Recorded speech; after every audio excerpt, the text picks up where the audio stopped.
दोस्तों, दुनिया के सबसे एडवांस लड़ाकू विमानों में गिने जाने वाले F-35 लाइटनिंग II, जिसे स्टेल्थ यानी रडार से लगभग अदृश्य माना जाता है, लेकिन क्या वाकई इसे टारगेट किया जा सकता है? हाल ही खबरें सामने आई कि ईरान ने अपने एयर स्पेस में घुसे एक F-35 को निशाना बनाया। बताया गया है कि विमान को अपने मिशन बीच में ही छोड़कर इमरजेंसी लैंडिंग करनी पड़ी। पायलट सुरक्षित रहा, लेकिन बड़ा सवाल है, क्या दुनिया का सबसे आधुनिक स्टेल्थ फाइटर भी अब पूरी तरह सुरक्षित नहीं रहा?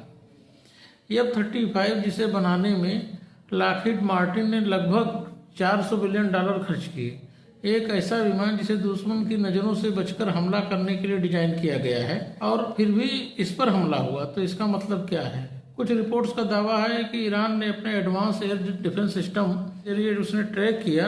दूसरी तरफ कतर की रिफाइनरी पर हमले और साउथ पार्स गैस फील्ड को भी लेकर कई दावे किए जा रहे हैं। पूरे घटनाक्रम में दुनिया भर के डिफेंस एक्सपर्ट को यह सोचने मजबूर कर दिया कि क्या स्टेल्थ टेक्नोलॉजी का दौर बदल रहा है।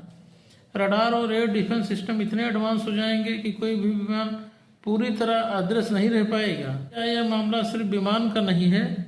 क्या यह भविष्य की युद्ध रणनीति का मामला है?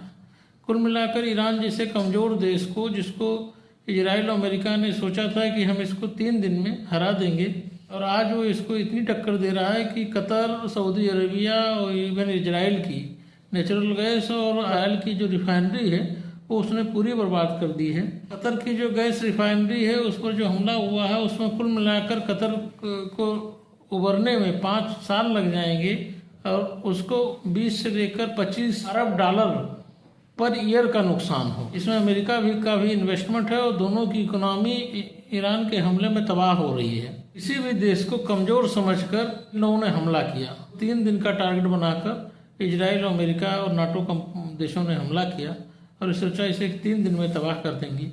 अब आज युद्ध इतना लंबा खिंच गया है कि जो खाड़ी के देश प्रत्यक्ष अप्रत्यक्ष रूप से अमेरिका की मदद कर रहे थे वो भी रो रहे हैं, और ईरान अकेले इन सबको तबाह कर रहा है। अभी किसी भी व्यक्ति को या किसी देश को कमजोर समझने की कोशिश ना करें। उसके पास क्या टेक्नोलॉजी है, वो कितना अंदर से मजबूत है, कोई किसी को नहीं जानता।